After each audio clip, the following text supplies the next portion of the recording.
Então, um vídeo rápido sobre a questão nacional,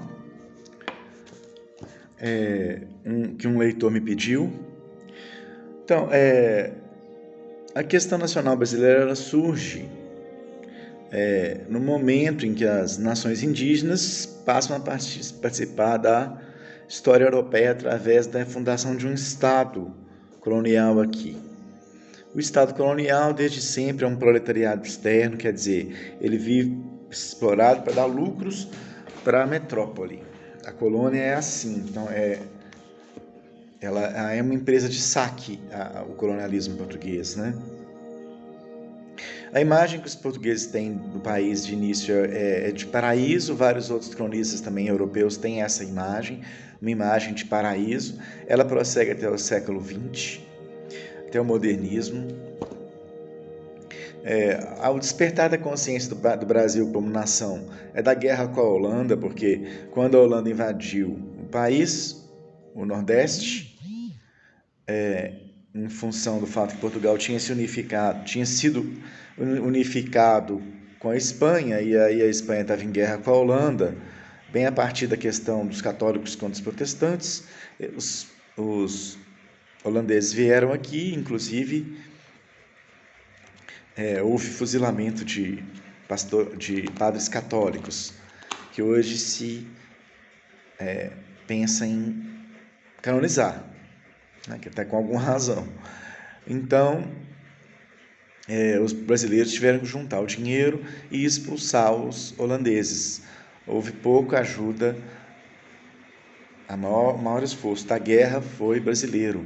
Aí surge a ideia, se Portugal não nos ajuda na hora da invasão, se não tem força para repelir uma invasão de um povo estrangeiro, por que não nós mesmos não andarmos com as nossas próprias pernas, juntarmos nossas próprias forças? Não é? Aí surgiu esse pensamento nessa época aí, no final, mais ou menos um século e meio depois do descobrimento, do achamento hoje em dia, né? Na verdade, o que se chama de descobrimento é o momento da colonização. Ela começa, já havia quem havia passado aqui antes. Pelo menos o nome de um navegante eu vou lembrar e faço outro vídeo que é muito interessante. Havia navegação até portuguesa antes de Cabral. Há também uma hipótese de que os fenícios chegaram aqui antes, devido às inscrições da Pedra da Gávea, por exemplo. Mas não há nada totalmente certo. São hipóteses. Agora, o Brasil, o termo Brasil, vem da lenda da ilha de Cibrasil, escrita por St. Patrick, que é o São Patrício, que é o padroeiro da Irlanda, o religioso que cristianizou a Irlanda, evangelizou a Irlanda e idealizava a ilha de Cibrasil como um paraíso terrestre. Então, daí o nome do país também como sinônimo de paraíso terrestre. Então, tem umas imagens na tese que eu fiz sobre O Estrangeiro, de Plínio Salgado, que é um romance modernista de 22, muito interessante sobre isso. Então, o modernismo fez uma grande discussão sobre a questão nacional, mas a visão que predominava era uma visão mais negativa. Isso posteriormente foi repensado, por exemplo, por Gilberto Freire em Casa Grande de Senzala, que ressalta o sincretismo e a originalidade da civilização brasileira, sua capacidade de síntese, de sintetizar várias culturas, a cultura africana, a cultura europeia, a cultura nativa, aborígene dos chamados índios brasileiros. O termo índio já é um equívoco, né? Porque os portugueses acharam que estavam nas Índias, chamaram os habitantes daqui de índios. É um equívoco. Então, podemos chamar de nativos, e eles são nações diferentes, que até guerreavam entre si. Mas também podemos falar de uma civilização nativa, eu acho correto. Então, por exemplo, a imagem de paraíso que aparece aqui no Plínio Salgado.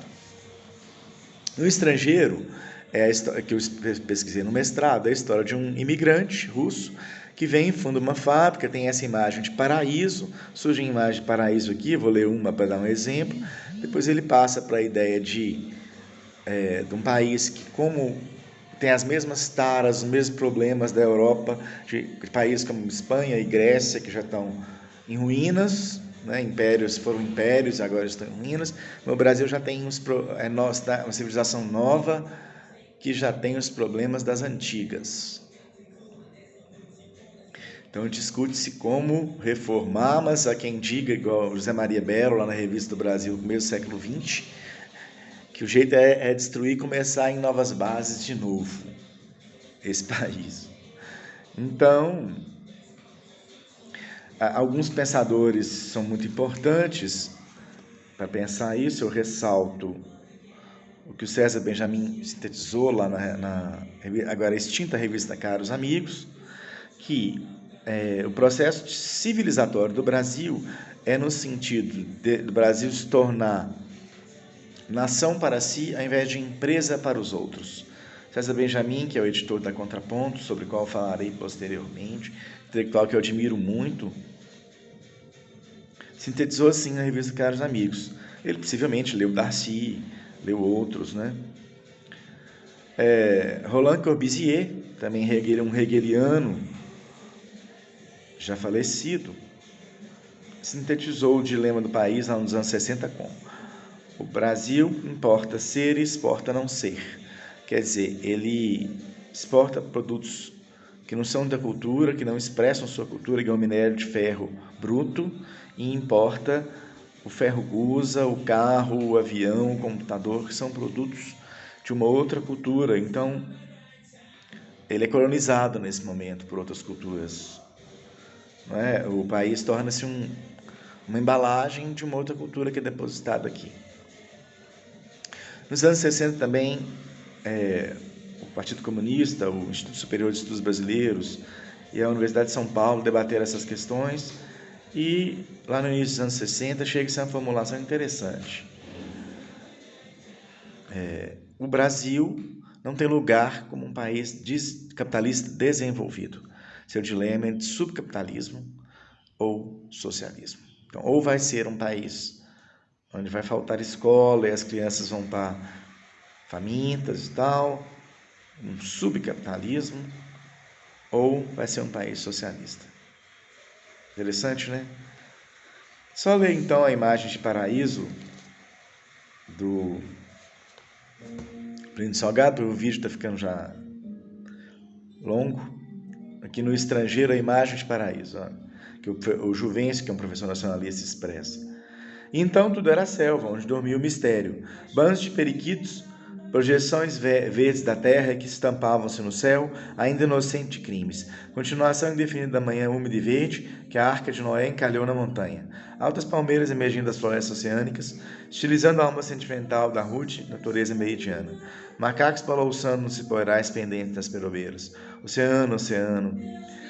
O jaguar vinha dormir à sombra das gameleiras, nas barrancas dos rios turvos, emplumados de garças. Manhãs de janeiro, cheiro molhado da terra moça e virgem, grutas frias com gemidos sensuais de rolas e sussurros confidentes sobre a matilha dos cachetes. Capivaras, quetitus, antes bufando, o corpo de moça, como interessa o espírito caprino das raças procriadoras. Foi o aroma afrodisíaco da Atlântida que acordou o instinto pagão dos povos originadores, adormecido nos séculos claustrais do misticismo. Então, bom dia, amigos.